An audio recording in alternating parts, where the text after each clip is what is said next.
Hello everyone, I'm Ben Johnson and this is the Perpetual Chess Podcast. On Perpetual Chess, I have weekly conversations with the chess world's best players, promoters, and educators about their lives, careers, current projects, and best practices. Perpetual Chess is brought to you through the generosity of its Patreon and PayPal supporters. For more information, go to perpetualchesspod.com.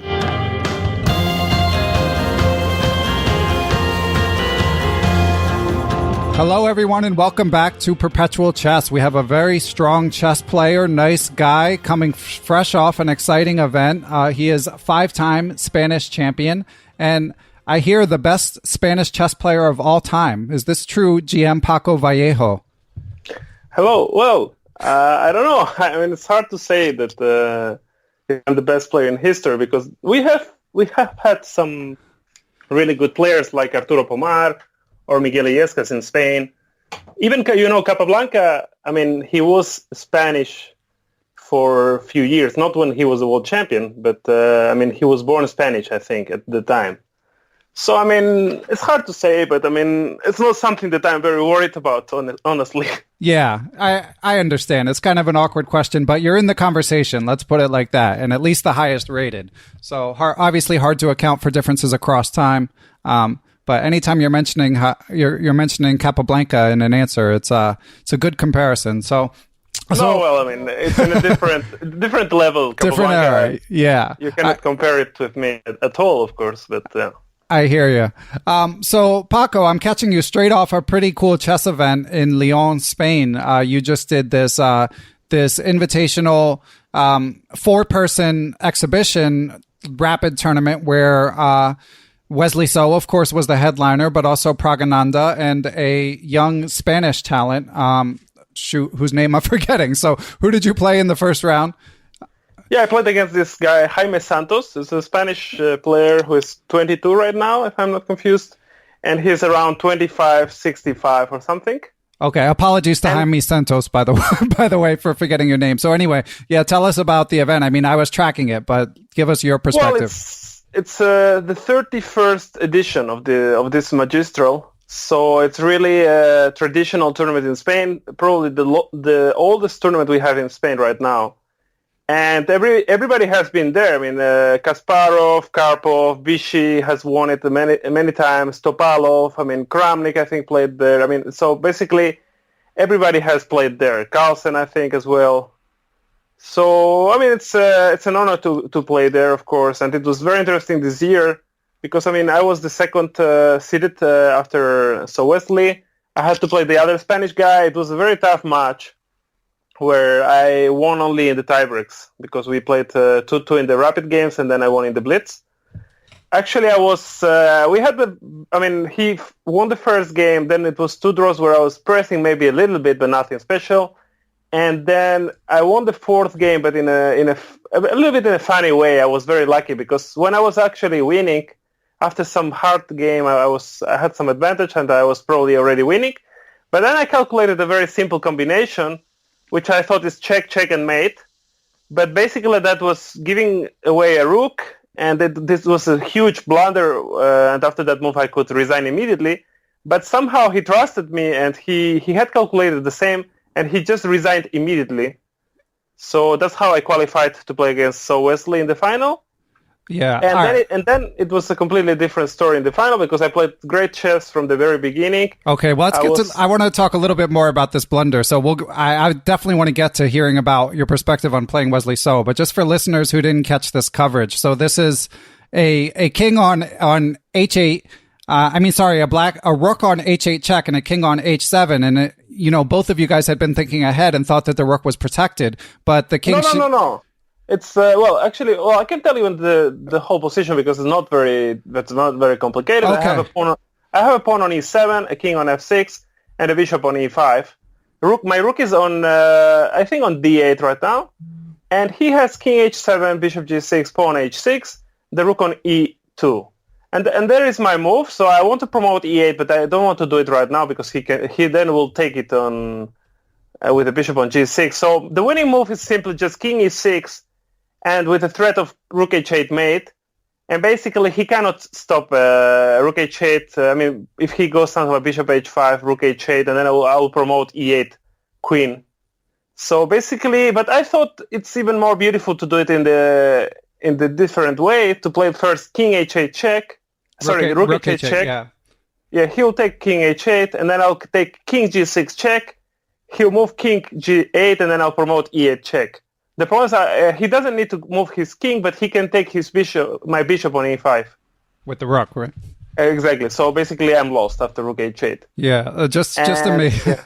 Amazing. So have you ever encountered like a mutual blindness moment like that before in your career? Probably yes, but this was a bit too much, probably, because it was really, really obvious, let's say. So, right. I mean, something like that happened, but I think this was like, one of the biggest, yeah, for sure. And you mentioned, I think, in a post-game interview that, I mean, you had to go straight to the playoff from there, but did you even have time to realize that you had overlooked this before he resigned, or did he resign so fast that you didn't even have a chance to panic? He resigned immediately. He resigned in a second, not more than a second. So basically, we had both no time to realize. But obviously, when I went out of the playing place, I was walking around, and at some point I was like, wait a second, what happened here? Right. And because I saw the position in some screen or something, and I just was very confused at the beginning, like, what is this? Is this the real position or? And yeah, then I realized I just blundered very badly, and he also realized before the start of the tiebreaks, probably this was not very good for him, because I mean, it's very unpleasant when you blundered so badly. Yeah?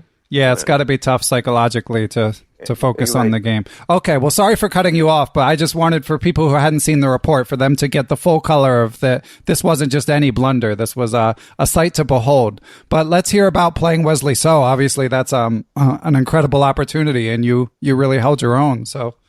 Yeah, exactly. No, I mean, actually, it's true that it's good to mention, I mean, the details of this little story. And then, okay, I played a good blitz against Jaime Santos. I qualified for the final.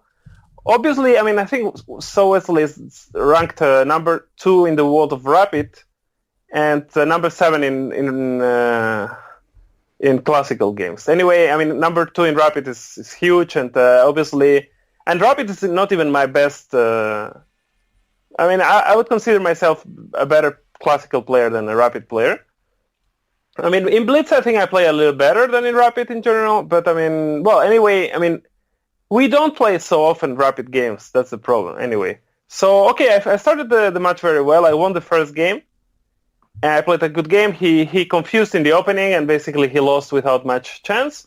On the second game, I had a much better position again, but at some point I just ran into 30 seconds or something, and I blundered very badly. But even I had a very, very good position. The next 2 games, I was much better, both of them. I'm not sure if completely winning, but very, very close. But he defended really well, and I probably didn't press as hard as I could. I mean, I could have done a bit better, but honestly, I played quite good games, and I was very close to win. So basically, it was 2-2 in Rapid games. I played quite well. I had a good preparation. I calculated quite well, but somehow I only made it 2-2. And then the Blitz games, I was much better in the first game again, but I managed to get down to 10 seconds or something, and then at some point I just collapsed and I started to play really bad, and I lost that game. And then I needed to win with black, and basically I had no chance. I could have tried to make it, I mean, so basically I lost the match in the Blitz, and the first game it was very important. So, but anyway, I mean, I was relatively happy considering that I lost the match. Yeah, and you mentioned before the tournament you felt like you weren't in peak form going in. So is this a bit of a confidence boost for you? Well, exactly. I mean, I've been through a lot the last couple of years, really. I had not the easiest period of my life, let's say. So I was preparing, of course, for this tournament a little bit, but you never know, yeah? I mean, you're always a little bit afraid that something can go really wrong and play really bad. But, I mean, somehow, I mean, it was, I mean, probably from the point of view of the games, it was better than I could expect, honestly. I mean, and from the result, I mean, it's kind of the normal result that I qualify for the final and then I lose to Wesley So. It's kind of natural. but I was really, really close to lose the first match, which where I was a bit of big favorite, and I was really close to actually win against So when I was really underdog. So a bit strange, but in the end, I cannot complain a lot. Yeah. Yeah, for sure. I mean, anytime you're beating the number 2 rapid player in the world, when you're going even in a 2-game match, I mean, you did lose the Blitz playoff, but still, that's nothing to be ashamed of. That's for sure. But you mentioned the troubles that you've had the last couple of years. I don't know everything that's going on in your life, but obviously in the chess world, one thing that really made headlines was this insane story about the Spanish government clawing back or attempting to collect money from you that you never won playing poker. So could you give our listeners just a quick recap of everything that's been going on with that? Well, basically, I played poker in 2011, and I lost like 5,000 or something. And then I stopped playing because I realized it makes no sense to play something where you're losing money. So basically, I stopped playing. And, well, the point is that actually the laws at that time in Spain were completely ridiculous. And let's say every hand you play, you need to pay taxes for. So basically what would happen if, let's say, we play each other in 2011, we have €100 each or $100 each, and we could play the whole night. When we finish the game, we have still our $100. But for the government, we are both of us rich because we played tons of hands. And we need to pay taxes. So let's say we need to pay each one $10,000 each, for example. But we never had this money. I mean, we still have our $100. Right. No, this is absolutely insane. And actually, this law was changed in 2012 because it was absolutely ridiculous. But well, they want to collect money as very hard, and it forced me to, of course, to hire some lawyers, to spend a lot of time on this, to spend a lot of time in a lot of money in lawyers, to have really, I mean, it's something that even can get you to jail. I mean, it's really crazy. I mean, it's because it's big, very big amounts. Yeah, it was like hundreds of thousands of dollars. Exactly, right? Exactly. It was more than $500,000 at the beginning. Yeah, it's just really unfathomable. Yeah, and I know that when you made your Facebook post describing what had been going on after you withdrew from that tournament, I know you got a lot of support from the chess community, but that only helps so much when you have the government breathing down your neck and asking you for hundreds of thousands of dollars that you don't even have or didn't win. You know? Yeah, exactly. No, absolutely ridiculous. So actually, the funny thing is like, the government is supposed to help me, which actually they never did. I mean, they basically never supported me, not even a bit, let's say. I mean, they paid me to play for the Spanish national team because I am playing for Spain. I was playing for Spain for the last 15 years or something. But I mean, the support was really miserable, really. I mean, it was almost nothing. But I didn't complain too much because I thought, okay, I mean, we have a lot of troubles in Spain. We have a lot of problems in the country. I mean, it's a little problem if they don't support a chess player. It's not something very serious. I mean, we have people living on the streets. We have a lot of trouble with many things. I mean, we have the banks were bankrupt a few years ago. I mean, a lot of things going on here, and the situation is complicated. So I don't think it's fair if I complain too much that they don't support the chess player. And I can understand that, but this went way too much. I mean, this went too far. I mean, from this to actually trying to rape me, basically, this is too much. So basically, I rejected to play for the national team in the last one, and I will reject to play in the next Olympiad for Spain as well. I mean, and it's very possible I'll never play with Spain again. It's very, very possible. Yeah. So and apart from that, I had another crazy stories. I don't know if you want to hear about. Yeah. The more crazy stories, the better. Well, okay. So this poker story, I mean, it's money. It's only money, but still, it really destroys your life. I mean, it's really hard to deal with that because it's so unfair. I mean, we all paid some penalties for I don't know. You drive 60 and it was allowed only 50, so you pay and okay, you forget about it because let's say it was kind of fair. But this has nothing to do with, I mean, this was not even close to be fair. And another problem I had, it was really, really crazy, that my mom had, she was strict in the bank, basically. Not once, but twice. She was strict with my grandmom, who she was like 80-something, so they lost a lot of money, my grandmom and my mom.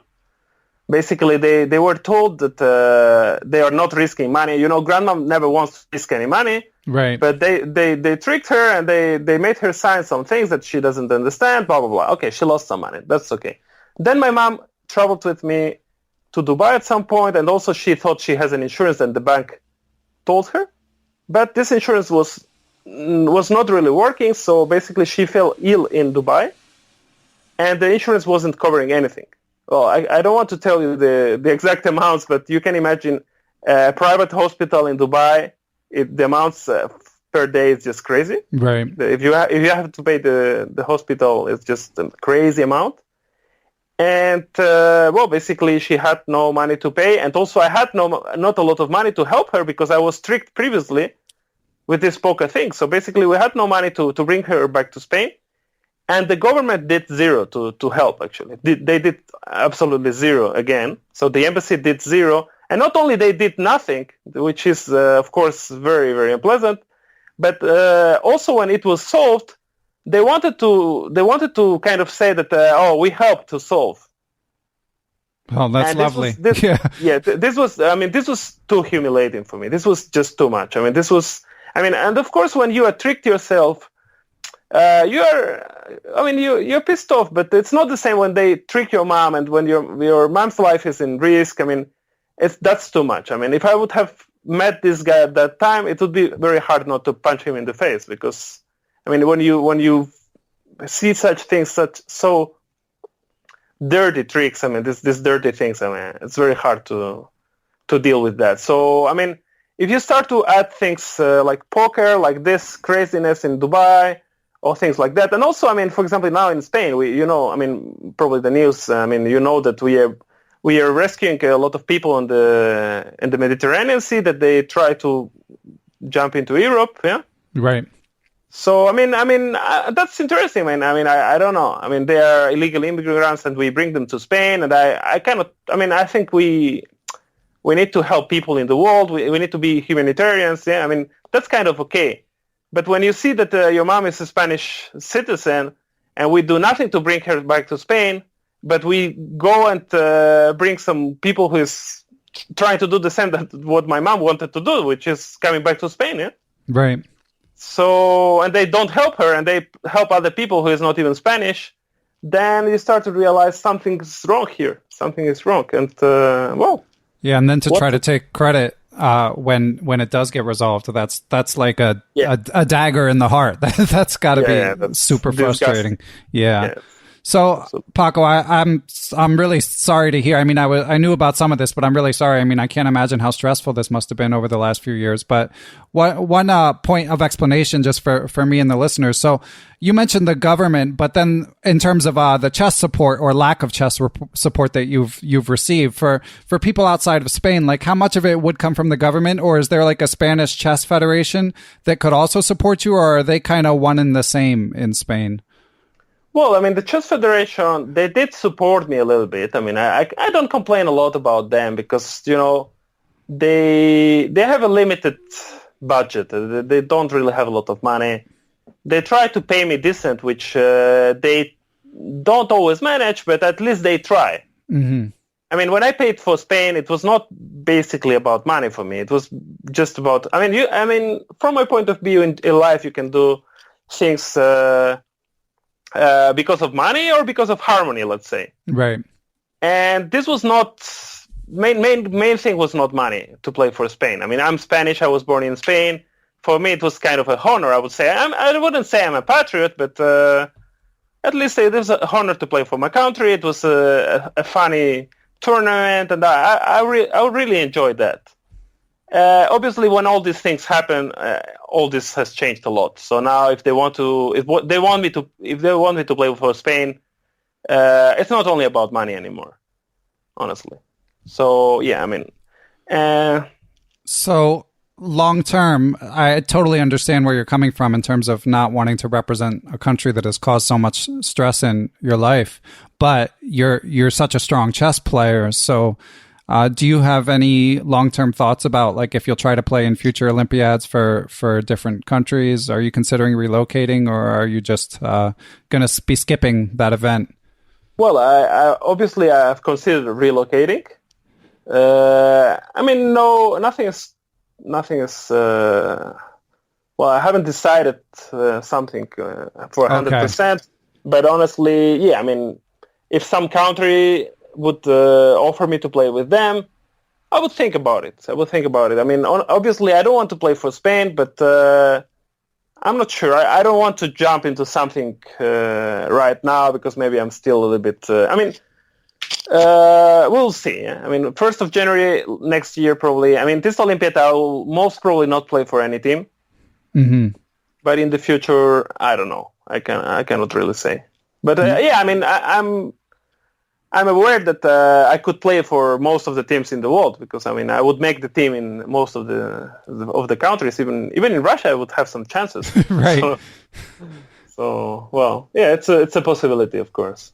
Okay. Well, we'll stay tuned to that, and hopefully you're able to find a happy outlet. But obviously, moving is, I mean, Spain, political and financial problems aside, it sure seems like a pleasant place to live on a day-to-day basis. And obviously, your roots are there, your family and your friends. So it's a perfect place to visit. Actually, I would say. Right. Spain. I mean, we are the most touristic or the second most touristic place in the world, and it's not by luck. It's one of the best places to visit in the world, honestly. To live here, it's a completely different story. What's different? Once you need to deal with all this bureaucracy, with all this stupidity I have been through, all these kind of things, this was not bad luck. I mean, bad luck is if once you go on the street and they kick you in the face. If this happens once, then it's bad luck. Yes. If it happens every day, then it's not bad luck anymore. Yeah. Yeah, it's true. Sad but true. So this bureaucracy and all the problems that Spain has as a country, I wouldn't recommend as a hand. I mean, to live here it has a lot of disadvantages as well. But to visit is amazing. We have a lot of history, amazing food. People is really friendly, really nice, and yeah, I mean it's a place I will always visit. I mean, whatever happens in my private life, I love Spain in any way, you know. But I mean, the political situation is very stupid in general, and the bureaucracy we have and all these kind of stupid problems, that's not very pleasant. Yeah. So Paco, we do a feature here on the podcast where people who support the podcast can send in questions to guests, and we have a really good question here for you that I will read to you. So the question is from Jerry Wells, who asks, what brought you back to competitive chess after your retirement in 2012? Was it simply the life you knew, or was it something about the community or the beauty of the game that drew you back in? And what keeps you going now? Yeah, that's a good question, actually. Yeah, I liked it too. yeah, exactly. Well, actually, to explain a little bit how the kind of person I am, when I was 18 years old and I was starting the university, I kind of decided that I was a good chess player, one of the best in the world, and if I would go to the university, I'll be one more of whatever I was going to study. And so I think I consider myself a relatively smart person, but only great in chess, let's say. So, I mean, if I have the talent to play chess, it would be stupid to completely stop it.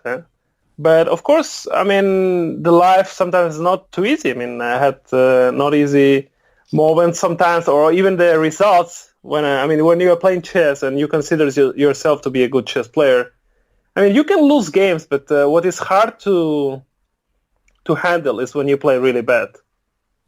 When you play really bad, you feel really discouraged. For example, now when I play So Wesley and I lost this match, I mean, this can happen. You sometimes lose, you sometimes win. But if you play really disgusting, and this happens for a while, if this can happen for 1 year, let's say, it's too long, and then you get a little bit desperate. And that's what actually made me stop playing chess for a while, or let's say not playing a lot, or playing only the minimum possible. And actually, I mean, I love chess a lot. Yeah, exactly. I mean, that's why I came back to play, because first of all, it's the thing that I do the best.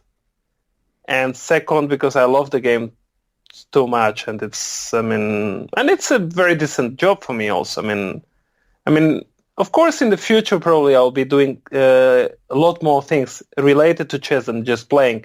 Playing chess is the most difficult by far. I mean, but training chess players or helping other people, giving some lectures about chess, this is, of course, much easier for me because, I've been working a lot.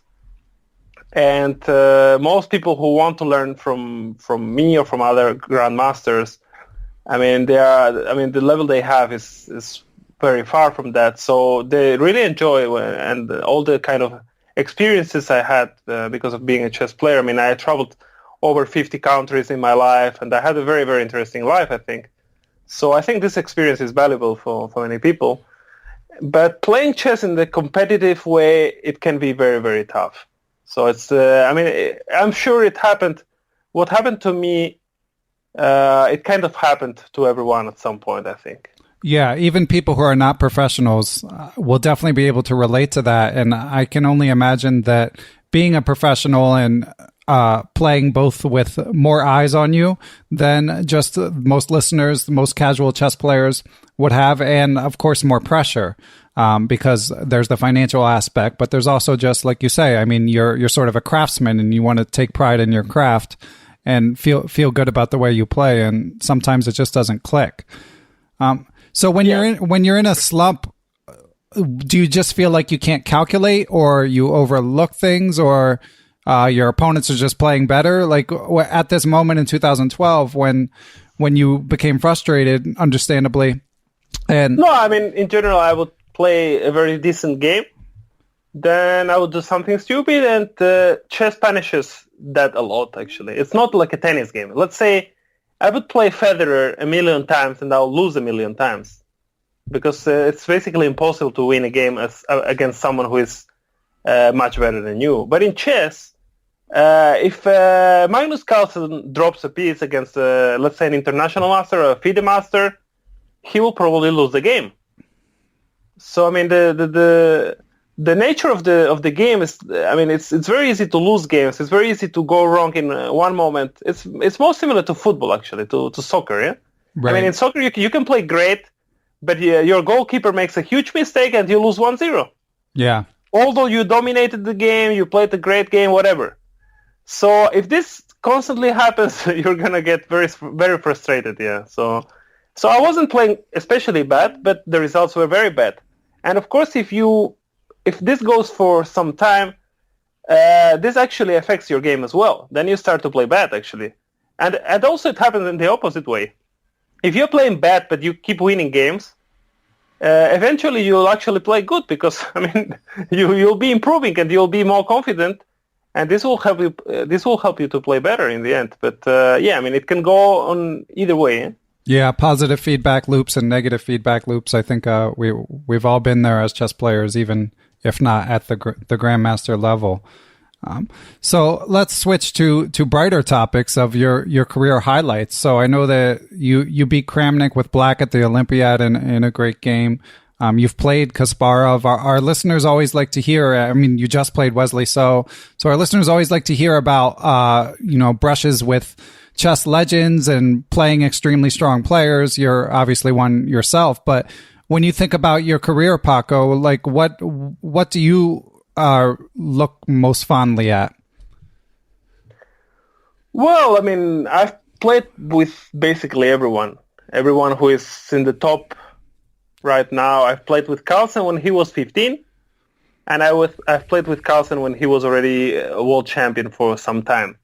I beaten him when he was 15, and I've beaten him luckily, but it was still a point when he was a world champion. Of course, in the meanwhile, he crushed me a few times, but I mean, it's not easy to beat Magnus Carlsen, for example. I won against Caruana sometimes. I won against, I mean, most of the players out there, I have won some serious games against Topalov, against Kramnik, against Shirov, against most of them. Yeah? Obviously, I lost some games against all of them as well. But I mean, let's say there is a game. I mean, I think I get some respect when I play Magnus Carlsen or someone. I mean, they know I'm kind of dangerous, but maybe my weakness is that I'm not as resilient. You know, this word that they use a lot nowadays. Resilient, yeah. Yeah. Maybe that's the thing. Yeah, and Magnus, of course, is famously resilient. Although again, it's all relative. Like you don't get to your level without being pretty resilient. It's just, I guess, if you're comparing yourself to the top handful of players in the world, exactly. It's a high hurdle. So is there, you mentioned, I mean, these are all incredible achievements, and just to play those guys shows that you're doing something right. But is there one singular memory above the others that you will cherish? Well, I mean, I enjoyed a lot, of course, playing Kasparov, because I played him quite many times during the Linares tournaments, even in Moscow once. And it was very, very interesting. And I didn't manage to win any game, to be honest. But still was kind of, for example, I remember when my trainer was telling me, you don't have the balls to play Bishop G5 in the Najdorf against Kasparov. And, well, obviously, after someone tells you that... right, you got to do it. You got to do it, yeah, exactly. So it was actually a very funny game, because, I wasn't a Bishop G5 player, essentially.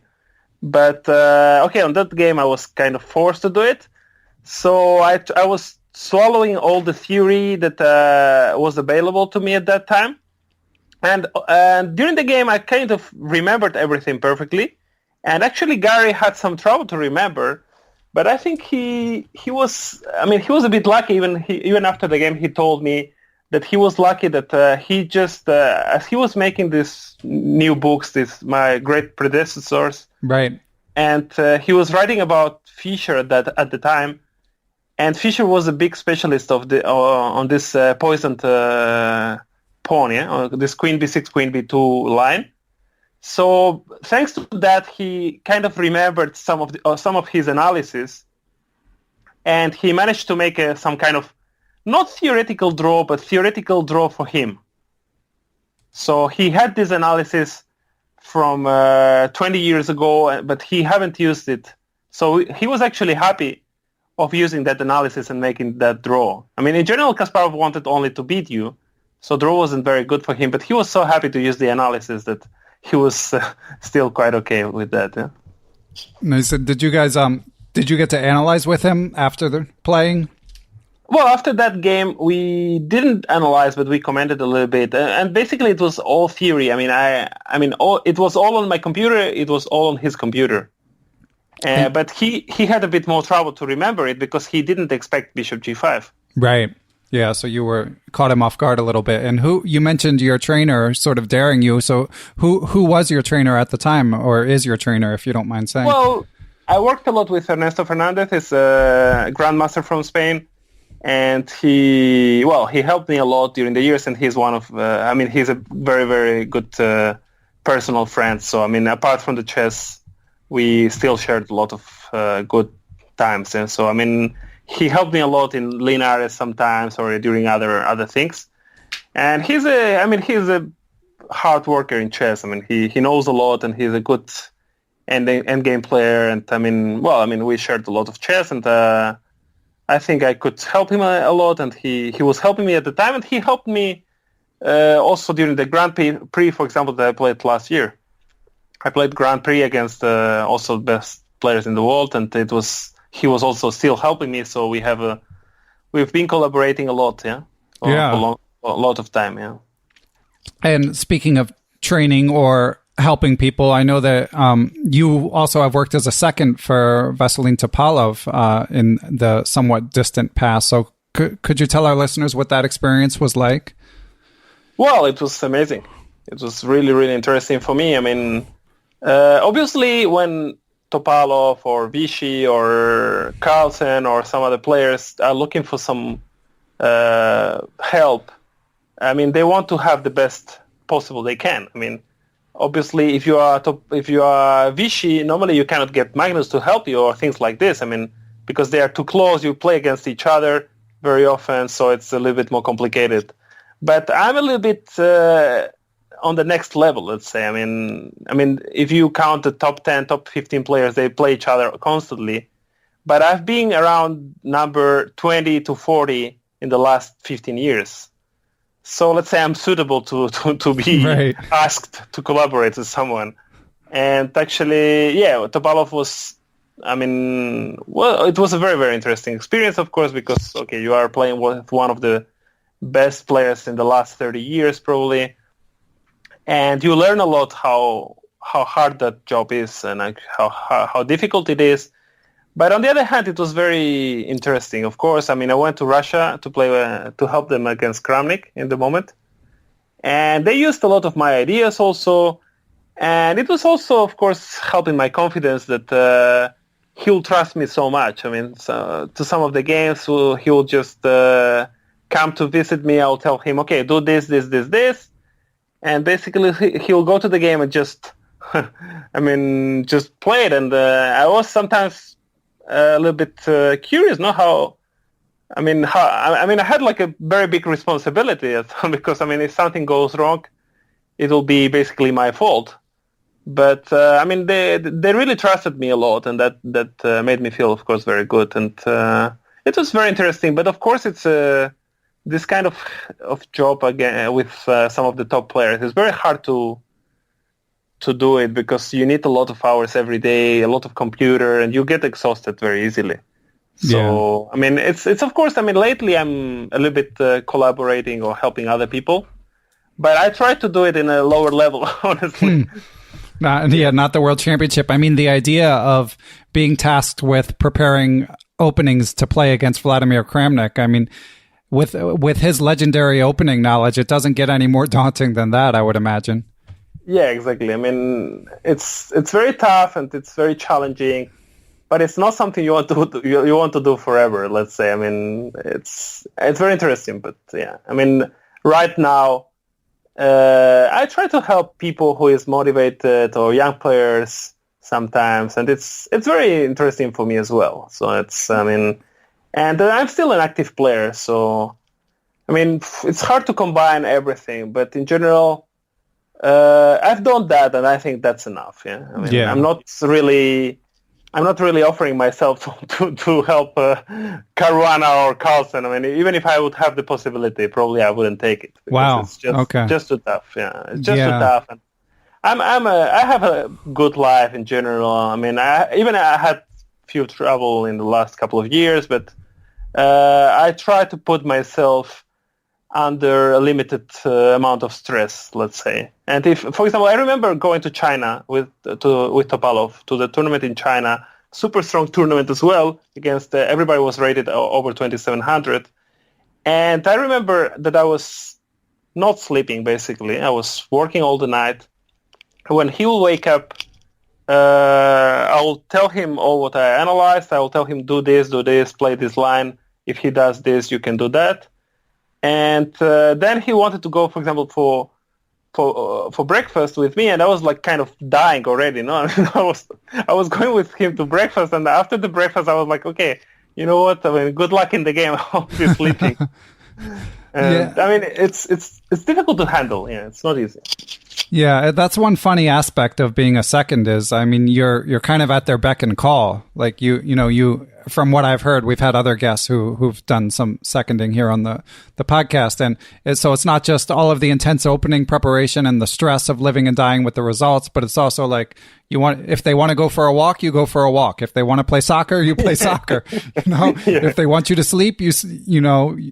If they want you to be awake all night, you're awake all night. So I can imagine how, like, one of the perks generally of being a chess pro, I would think, is the freedom you have. But when you're not the top dog in the operation, then some of that freedom goes away.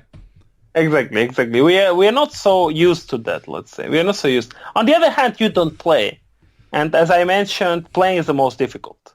Right. Yeah. Even more stressful. Yeah. Playing is the toughest. Playing is the most difficult because it's very easy to be, for example, commenting. I've been commenting in some websites or something. And it's very relaxed, and most of the moves. Let's say I'm watching a game of Magnus against Fabiano. Well, okay, if you allow me to comment on 3-4 moves, I'm gonna guess 99% of the time, because I mean they can play only one move, and I can say, okay, this is interesting, and I mention 4 moves each time, and most of the times I will be right, because okay, well, it was interesting, and probably it was one of the best moves. So, and they have to play only one move, yeah. So it's much tougher to actually play one move than to mention 4, yeah. Right. So you mentioned that you've been between roughly 20 and 40 in the world and the stress of playing. So what's going on? I mean, I know you said you have some events coming up, but what's going on with your chess generally? Do you feel like you're ready to make another push, or are you trying to just hold your level? Do you have any goals? Like, what's the state of your game right now? Well, honestly, I consider myself a very good player, but as someone who haven't solved his chess problems. And my problems are that my time management is not very good. I mean, I go into time travel too often, and that lacks my results. Yeah, that creates a lot of trouble in my results. And without that problem, I think I would be a much better player. I'm much more. My results will be much better. But well, as far as I'm not solving that, I'm a decent player, yeah. But well, I mean, I'm still not giving up. I mean, I would like to play a little faster, and not to get down to 3 minutes and 10 moves to go, and or things like that. So, well, I mean, I'm still not giving up, of course. I mean, if you're an active player, you always, inside of you still want to improve. You still want to do something better. But it's not easy. Yeah, it's not easy. I mean, people, when I receive tons of requests for training people, for helping people, and people ask me, yes, I want to do this or train for a couple of hours each week, and I say, well, I was training for 3 hours per day with a grandmaster during 7 years. I mean, and it helped me to improve, but it was not easy, even with that. So when people want to improve in chess, spending 1 hour per day or half an hour per day, well, I would say it's not enough. I mean, you need to put a lot of effort, a lot of energy, and very often a lot of money too. Yeah, and that's something that our listeners are always interested in is how to improve with limited time. And I agree that it can be challenging. So I know that this you probably get asked this a lot, but what do you have resources that you recommend for people besides just like working with a stronger player? Do you have books that you recommend to people, or videos, or? Well, most people who wanted to or managed to work with me, I mean, they cannot work with me every day 3-4 hours, because this is very hard to find the time, to find the resources to do. So if you want to work with some strong player, it's very useful, but you need to be aware that most of the work you need to do on your own. So let's say some player wants to train with me a couple of hours per week. That's fine. That of course will help him, and I will help him a lot to choose the material he needs to study, which opening is good, which line is bad, how are you calculating. I'm gonna help you to improve the way you calculate, to how to focus on the weakest points of your game. I mean, lots of things I can help, but you need to be aware. I mean, a couple of hours might be not enough. And I mean, I remember I made a tweet a few months ago, and I wrote something like for a 2,000 player or 1,900 player who wants to improve. I mean, they had to manage the time like that. And actually, I'm lucky, because I think I have these percentages around. And I wrote something like of your 100% of your time, you need to manage it something like that, like 20% of magistral games, like grandmaster games. You analyze, let's say, those kind of games with some help or even on your own.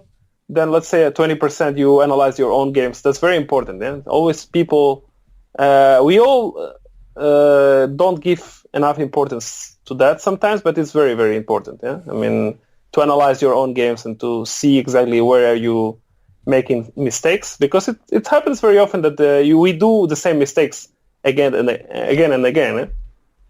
Then let's say 20% of simple tactics, for example.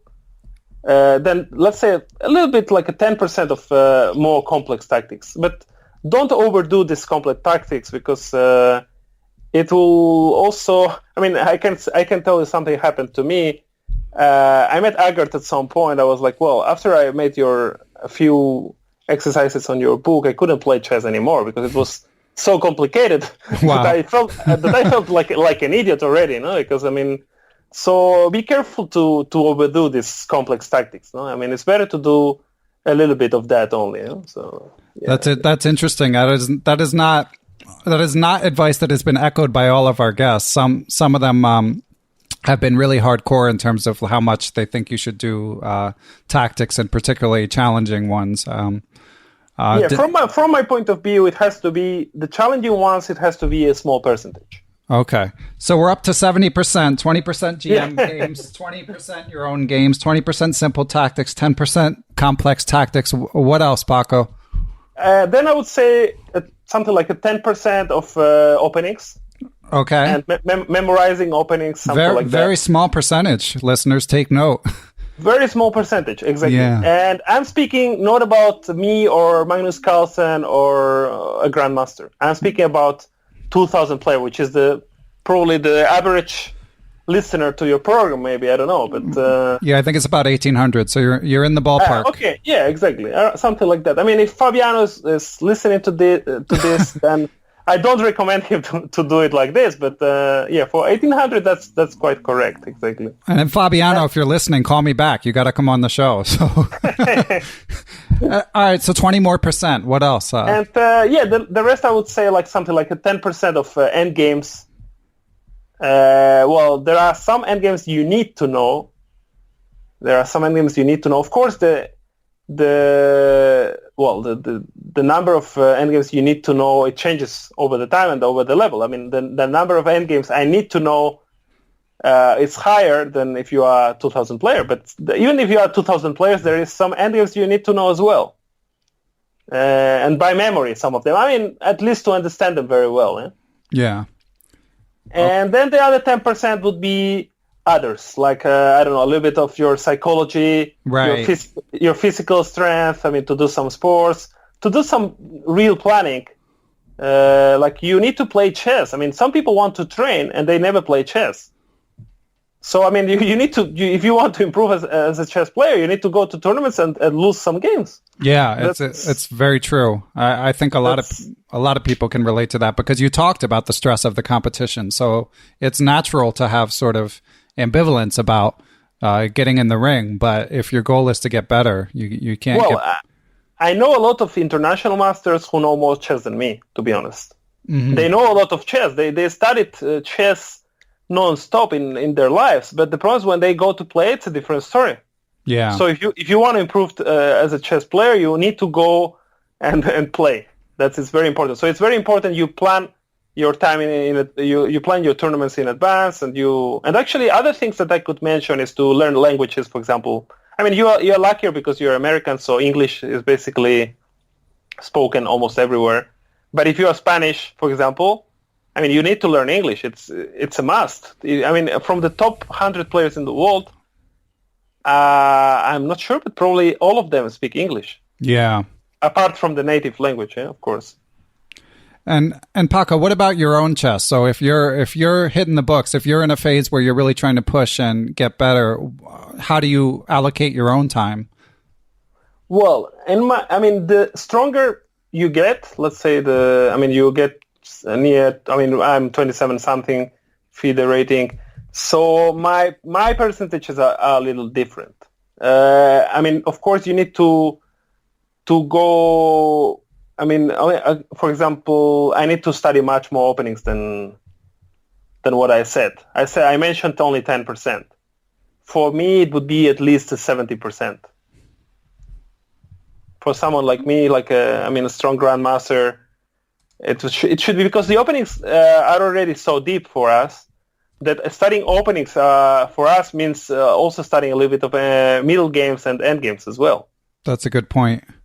So I mean, we study openings, but sometimes we reach some endgames, and we still continue to study those endgames. So I mean, openings are very, very deep, very complex, and that takes even 70%, I would say. The others could be okay. These tactics are very important for us. I mean, to be always aware of these cheapos. This gives you lots of points, and when you miss tactics, I mean, you cannot play chess. Definitely. Mm-hmm. I mean, it's very, very important. It's the most important.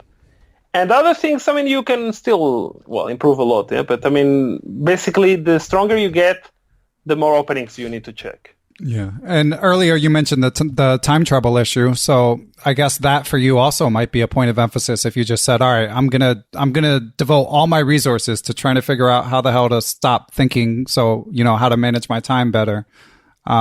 Well, that is a matter of confidence, first of all, I would say. Because sometimes I've been playing fast and good, and it was a matter of confidence. It's a matter of having few good results. It will also help you a lot. And also of being aware that we are not perfect players. We are humans and we make mistakes. And sometimes, in some positions, you need to be aware that you will not solve it. You're a chess player. You will not solve it. You don't have the skills to solve it. Even if sometimes I was thinking, let's say, in a position for 20 minutes during the game, and I was not sure what to do. There's 3 moves, and all of them seem pretty interesting. Then I go back to the room. I put this position to Stockfish. He has 3,500, let's say, and even he's not sure what to do. Right. So he's still doubting, like I was doing during the game. So if he's not able to do it, how I'm supposed to do it? Yeah? I mean, it's basically impossible for a 2,700 player to understand some positions. It's just too difficult for us. So you need to be a bit more practical. If you reach such position where probably you will not understand it, even if they give me 1 day to think about it. It's not a matter of time. It's just a matter of skill. I'm not good enough to understand that position, let's say. So you need to be aware of that. You need to understand that, and you need to be very practical. You need to spend 3, 4, 5 minutes to take such a decision, but not 25 or 20 minutes. Yeah. Yeah, it's one of the classic easier said than done. But yeah, being okay with uncertainty is the elusive key. I agree. It's just so hard to actually pull the trigger during a game sometimes. Yeah, it's not easy. So Paco, I just have a couple more topics if you don't mind. Sure. Okay, so I asked your buddy, our mutual friend Jan Gustafsson, for any information on you. I know you guys are good friends, and this is what he told me. He said you're a foodie, a big sports fan, and a ladies' man. All true? Do I have, well, let's start. A foodie, it means that, I would say it's true. I mean, I don't smoke. I don't have a car even. I mean, if I spend my money on something, it's probably food. Yeah. I mean, I don't mind spending whatever amount of money if it's something I like. Yeah. So what's next? Big sports fan. Yeah, well, I mean, I prefer to play if possible. I can watch some sports, but I prefer to play if possible. But I get injured very easily, so that's a little bit of a problem. So what do you like to play? Which sports? Basically anything: table tennis, or paddle, or tennis, or football, or basketball. Basically, I can play anything. But it's true that if I play a little bit often, I mean, I get injured, and it's a little bit unpleasant. Yeah, and that only gets worse. I think you're a bit younger than me, but I'm 90 something kilos, and I'm 192. So I mean, you need to be in good shape to do sport if you are that big, I think. And as I'm traveling so much with chess, it's very hard to be in good shape, actually. But, I mean, right now, for example, my knee is hurting me a little bit, for example, and it's kind of difficult to do some sports with that. So that's probably... And about women, well, what can I say? So what do you? So if you meet a woman and you tell her you're a grandmaster, you're number one in Spain, how generally do they react? Well, it depends where you are. Actually, that's the thing. If a woman knows you're a chess grandmaster and you are a good chess player or whatever, if you are in let's say Russia, most women will be very impressed. Most women will like you. Will feel that this is great. This is something it's admirable. Yeah. You're a very smart person, and that's really good. If you are in Spain, well, I wouldn't say it hurts you, but I wouldn't say it helps a lot actually. That's interesting. It probably doesn't help a lot. I don't know about America, about the USA. Yeah, I would say it doesn't help a lot. Yeah. Very materialistic over here, so. Well, I guess it's everywhere, but I would say, yeah, for example, in Russia, I mean, they are much more sensitive for culture in general, for music, for chess, for things like that. They are very sensitive about that. So do you have any advice for chess players for meeting or courting women? Well, go to Russia, yeah. Go to Russia. That's excellent advice. Yeah. Yeah, exactly. I mean, as I heard once that it was very funny for me. If you are a poker player and you are number 10 in the world, but you keep playing in a table with the 9 best players, the other 9 best players in the world, you're going to lose money, right? Amen. So here, if you want to be a bit more successful, go wherever your skills or your profession will be a bit more valued. Eh? So if you're a chess player, if you're a chess player, I mean, there are many countries in the world where being a chess player is something good. Yeah, there are many others where it's not really something. Yeah, having been to 50 countries, I guess you're well qualified, uniquely qualified to speak about this topic. Something like that. Let's say, I mean, I'm 35 already, so I'm kind of a little bit. Let's say I'm out of the game. To be honest, I'm not really the same as I used to be. But still, I mean, I can speak about the topic. Yeah. The memories aren't that old. Yeah. And what about generally, like for chess travels? Do you have a favorite place, whether it was just a favorite place to visit or a favorite tournament in terms of conditions and scenery and stuff like that? Well, I mean, tournaments, when I played in South America, when I played in Italy, I mean, people are always very nice to me, to be honest. And everywhere, I mean, where I'm playing, I'm valued a lot. I mean, I cannot complain about that at all. I mean, in general, wherever I go, I feel good. And probably if I don't feel good, I don't come again. I mean, I can choose, so it's not a big thing for me. And about countries to visit or go and play chess, well, I mean, for example, a country I loved a lot visiting, it's Iceland. It's very beautiful there. It's very, very interesting. Another place I like and it's very relaxing and it's very, very interesting is Thailand. Okay, you and Jan both. Yeah, exactly. And they have a very nice tournament there, which I try to play from time to time. But the atmosphere in Thailand is just very relaxing. I mean, it's like you're in the holidays always. So when I was there, like for a month once, I didn't want to come back actually to the real world. Let's say. I mean, it was so good just to enjoy life, to have some coconut water and to just have some massage from time to time. And who wants to come back from that? Yeah? Sounds like the Thai Olympiad team needs to reach out to you. Yeah, for example. I'm sure you would up their average elo for sure. Yeah, I don't think they have a very, very strong team, actually. So I think I could help them. Yeah. Nice. And so what's your schedule like in the coming months? What do you have coming up? I played the Spanish team competition with the club of Valencia, with a city in Spain. So that's a club competition. I will not play the Olympiad, as I said. And then I might play some leagues sometimes, like German league in the coming months. It will restart again, or the Spanish league I mentioned already. Maybe the Chinese league, and I play leagues sometimes. And well, we'll see, because chess players, we are ready to jump to jump into whatever comes sometimes. We don't have such a closed schedule very often. I remember a very, very funny anecdote that Kasimdzhanov told us once. It was that basically he was at home and he had some tooth pain or something, I think. No, yes, I think it was something like that. And he received a call that he could go and start the Grand Prix like tomorrow or something. So basically, he had to decide, either he goes to the doctor to check this pain he had, or he goes to the Grand Prix. But Grand Prix is such a good opportunity for a strong chess player. So he decided, okay, whatever, let's go to the Grand Prix. So when he arrived there, he was almost dying already.